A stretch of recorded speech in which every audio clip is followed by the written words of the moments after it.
pa naririnig ang presyo. Dapat mura, dapat sulit. While correct, mahalaga rin isipin ang iba pang mga factors na nakakaapekto sa mga binibili.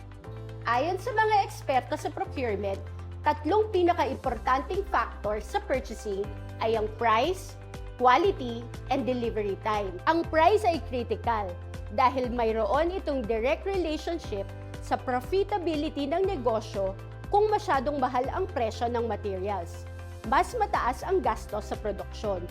Pwede din naman na mura nga pero mababang kalidad. Ang labis na pagtitipid ay maaaring mag-translate into customer complaints or refund and return. The pursuit of low prices alone may lead to product quality and delivery time that are not guaranteed. Ang quality naman ay nagsisiguro na maganda at consistent ang produkto o serbisyo na mabibigay sa customers. Kung maganda ang quality ng binibiling raw materials, tumataas ang tiwala ng mamimili.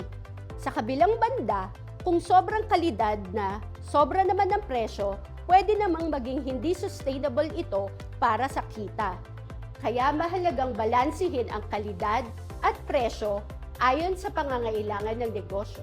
Ang delivery time ay mahalaga dahil kapag late ang deliveries, maaring magdulot ng halt sa production or ubusan sa stock na nagre-resulta sa profit loss.